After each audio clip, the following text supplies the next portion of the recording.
प्रिय साथियों, हम लोग क्लास 12th केमिस्ट्री प्रश्न बैंक 2020-21 के चैप्टर 10 के क्वेश्चन आंसर को कर रहे हैं और उसके अंतर्गत हमारा अगला क्वेश्चन है निम्न अभिक्रियाओं को समझाइए। अब इसके अंतर्गत कौन कौन सी अभिक्रियाएं हैं? तो एक है कोल्बे श्मिट अभिक्रिया, इसे कोल्बे अभिक्रिया भी कहते हैं। सेकंड है युग्मन अभिक्रिया यानी कि कपलिंग रिएक्शन, और थर्ड है राइमर टीमेन अभिक्रिया, इसी को हम कह सकते हैं रीमर टीमेन अभिक्रिया। तो इन तीन अभिक्रियाओं को हमको समझाना है। तो सबसे पहले हम देखते हैं कोल्बे श्मिट अभिक्रिया। इस कोल्बे श्मिट अभिक्रिया में हमारा जो प्राथमिक जो हमको अभिकारक चाहिए वो है सोडियम फिनॉक्साइड। सोडियम फिनॉक्साइड जो है बेंजीन रिंग में सिंगल बॉन्ड के साथ ONA जुड़ा होता है।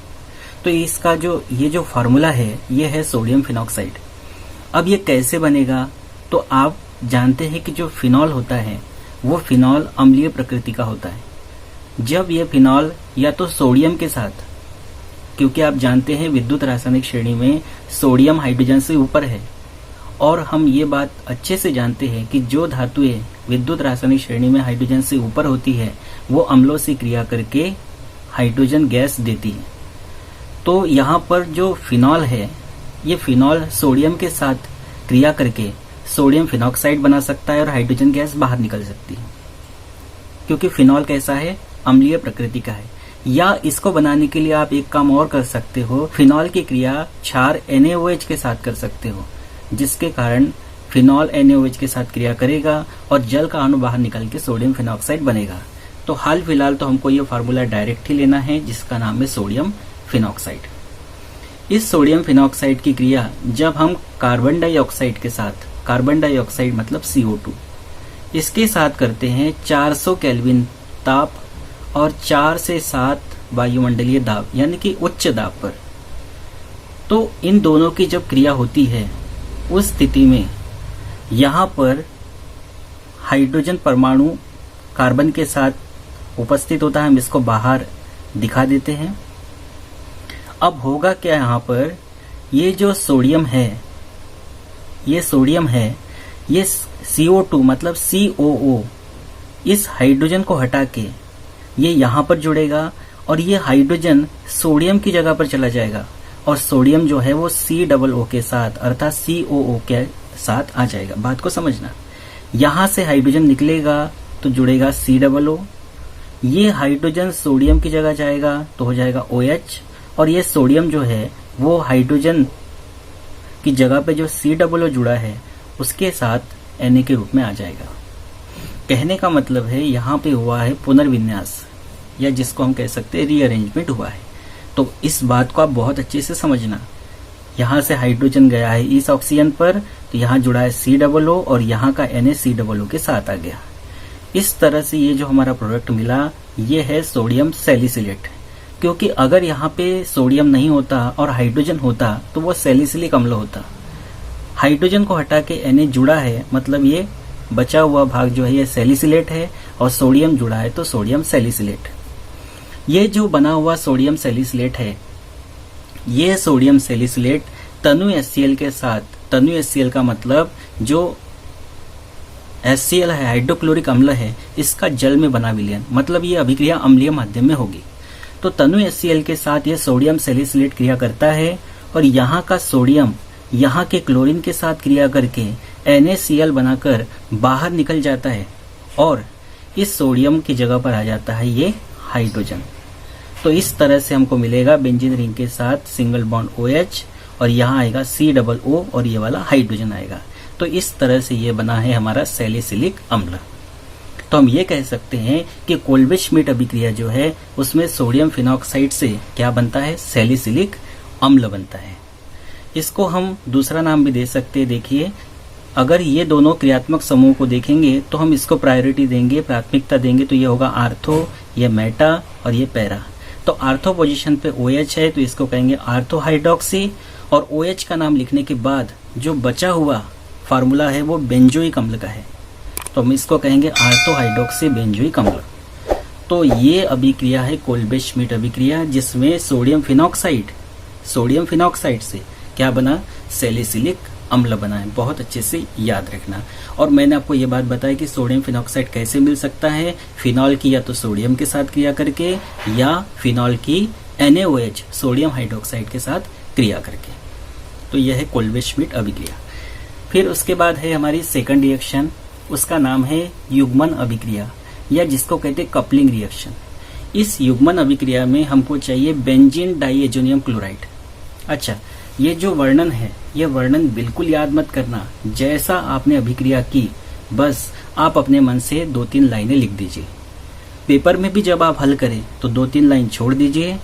2-3 लाइन छोड़ने के बाद अभिक्रिया जो आपको याद है वो लिख लीजिए और जैसी आपने अभिक्रिया की अपने मन से ऊपर वाक्य लिख दीजिए। बिल्कुल याद करने की जरूरत नहीं है। तो युग्मन अभिक्रिया जो है, तो ये अभिक्रिया होती है क्षार जैसे NaOH या KOH की उपस्थिति में। क्षार की जगह या तो हम NaOH ले सकते हैं या फिर KOH भी ले सकते हैं। और ये जो अभिक्रिया है युग्मन अभिक्रिया, इस अभिक्रिया में जो फिनॉल है ये डाइएजोनियम लवण इसके साथ पैरा स्थान पर युग्मन करता है।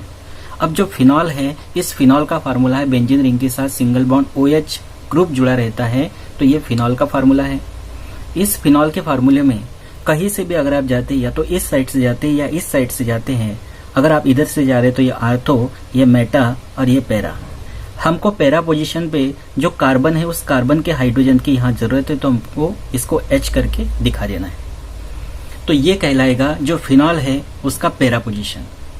और फिनॉल का जो फार्मूला है ऐसा लग रहा है जैसे आराम कर रहा है, क्योंकि हम जनरली इस तरीके से दिखाते हैं, तो इसको इस तरीके से हमने दिखाया है। एक बात और है, अगर आप रिंग के अंदर ऐसा चक्र भी बना दो, 3 बॉन्ड अगर एकांतर क्रम में नहीं दिखाओ तो भी चलता है। तो इस तरह से ये फिनॉल का फार्मूला है। इस फिनॉल की क्रिया डाइएजोनियम लवण, हमने डाइएजो मतलब N2 ग्रुप, हमने डाइएजोनियम लवण लिया है बेंजीन डाइएजोनियम क्लोराइड, जिसका फार्मूला होता है बेंजीन रिंग के साथ N2Cl। तो जो N2 है उसको हमने single bond N, double bond N, single bond ऐसे दिखाया है। ऐसा दिखाने से यह नाइट्रोजन बराबर 3 बंध दोनों तरफ बना रहा है, क्योंकि आप जानते हैं कि जो नाइट्रोजन है उसकी संयोजकता 3 होती है, नाइट्रोजन 3 बंध बना सकता है। तो ये हमारा है डाइएजोनियम लवण, जिसका नाम है बेंजीन डाइएजोनियम क्लोराइड। और ये जो बेंजीन डाइएजोनियम क्लोराइड है इसकी क्रिया हम फिनॉल के साथ कर रहे हैं। तो यहाँ पर ये जो फिनॉल का पैरा पोजीशन है, पैरा स्थान है, इस पैरा स्थान पर ये जो डाइएजोनियम लवण है इसके साथ ये फिनॉल युग्मन कर रहा है, जुड़ रहा है। और ये अभिक्रिया क्षार की उपस्थिति में होती है। तब होता क्या है, ये जो हमने हाइड्रोजन दिखाया है, ये हाइड्रोजन इस क्लोरीन के साथ, हाइड्रोजन क्लोरीन के साथ HCl बनाकर बाहर निकल जाता है और बचा हुआ पूरा का पूरा जो अभिकारक है वो आपस में जुड़ जाता है। नाइट्रोजन के साथ डायरेक्टली कौन जुड़ेगी, बेंजीन रिंग जुड़ेगी। तो देखिए इस तरह से ये बेंजीन रिंग, फिर single bond N, double bond N ये, और उसके साथ डायरेक्टली बेंजीन रिंग है जिसके साथ क्या जुड़ा हुआ है, OH जुड़ा हुआ है। तो इस तरह से ये हमारा प्रोडक्ट मिलता है बेंजीन डाइएजोनियम क्लोराइड और फिनॉल के जुड़ने से। अब इसका नाम अगर अपने को देना है तो अब ये जो है, ये जो हमारा प्रोडक्ट मिला है, उत्पाद मिला है, इसमें हमारा ये मेन होगा, तो इसके सापेक्ष हमको चलना पड़ेगा। या तो इधर से चलिए या तो इधर से चलिए, तो इधर जाते आर्थो, मेटा और पैरा।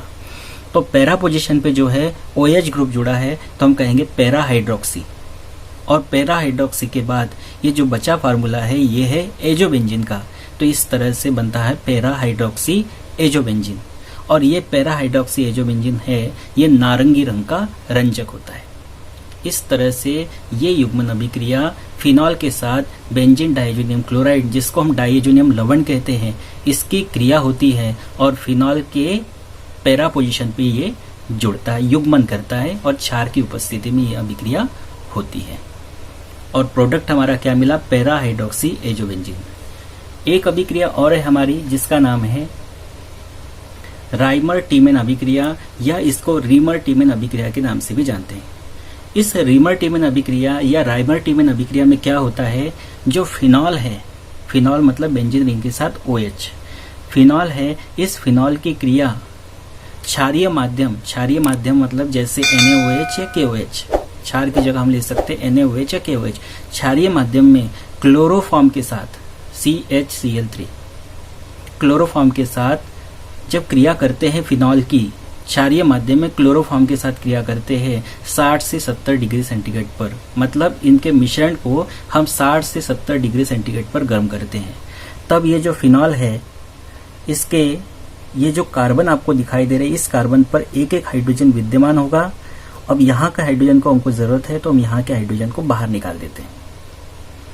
अब देखिए यहाँ पर होगा क्या, यहाँ का कार्बन 1। अब देखिए यहाँ पहली बात तो क्लोरीन 3 है, तो हमको NaOH 3 लेना पड़ेगा, जिससे कि 3 Na 3 Cl के साथ हम बाहर निकाल सके। तो यहाँ पर हाइड्रोजन कार्बन के साथ पहले से उपस्थित है। यहाँ का एक कार्बन और यहाँ का एक ऑक्सीजन, मतलब यहाँ का कार्बन और यहाँ का एक ऑक्सीजन इसके साथ जुड़ जाएगा और बनेगा CHO। तो यहाँ पर हमने लिख दिया CHO। तो इस तरह से ये हमारा प्रोडक्ट मिला। इसके साथ ही साथ यहाँ पर जो 3 सोडियम है, ये 3 क्लोरीन के साथ क्रिया करते हैं और 3 सोडियम 3 क्लोरीन के साथ क्रिया करके 3 NaCl बना लेंगे। अब हमारे पास क्या क्या बचा है, तो हमारे पास बचा है यहाँ एक हाइड्रोजन, उसके साथ ही साथ यहाँ 3 हाइड्रोजन, तो टोटल 4 हाइड्रोजन हो गए, और एक ऑक्सीजन तो यहाँ चला गया है, तो ऑक्सीजन बचेंगे 2, मतलब हमारे पास 4 हाइड्रोजन और 2 ऑक्सीजन बचे हैं।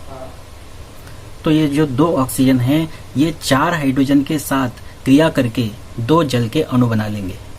यहाँ देखेंगे तो 2 दूनी 4 हाइड्रोजन हो गया और ऑक्सीजन बराबर 2 हो गया। तो इस तरह से हमको मिलता है ये प्रोडक्ट। तो इसका नाम देखिए क्या होगा। यहाँ पे 2 क्रियात्मक समूह जुड़े हैं, एक है OH और एक है CHO। दोनों में से हम इसको प्राथमिकता देंगे, इसको प्रायोरिटी देंगे, तो इसके सापेक्ष होगा आर्थो, ये होगा मेटा और ये होगा पैरा। तो आर्थो पोजीशन पे OH है, तो कहेंगे आर्थो हाइड्रोक्सी, और OH का नाम लिखने के बाद जो बचा हुआ फार्मूला है वो है बेंजिल्डिहाइड का, तो इसका जो नाम होगा वो आर्थो हाइड्रोक्सी बेंजिल्डिहाइड होगा, या इसको सैलिसिल एल्डिहाइड भी कहते हैं, या इसको सैलिसिलेल्डिहाइड भी कहते हैं। तो चाहे आर्थो हाइड्रोक्सी बेंजिल्डिहाइड कहिए या सैलिसिल एल्डिहाइड कहिए या सैलिसिलेल्डिहाइड कहिए, इसी के नाम है। और ये आर्थो प्रोडक्ट है, ये मेन होता है। साथ ही इस अभिक्रिया में पैरा उत्पाद भी मिलता है जो अल्प मात्रा में प्राप्त होता है, उसको आपको ध्यान रखना है, लेकिन मेन रिएक्शन हमारी यही हो जाएगी। तो इस तरह से अगर आप इन रिएक्शनों को नोटिस करेंगे तो राइमर-टीमन अभिक्रिया फिनॉल दे रहा है, साथ में युग्मन अभिक्रिया जो है ये भी फिनॉल दे रहा है,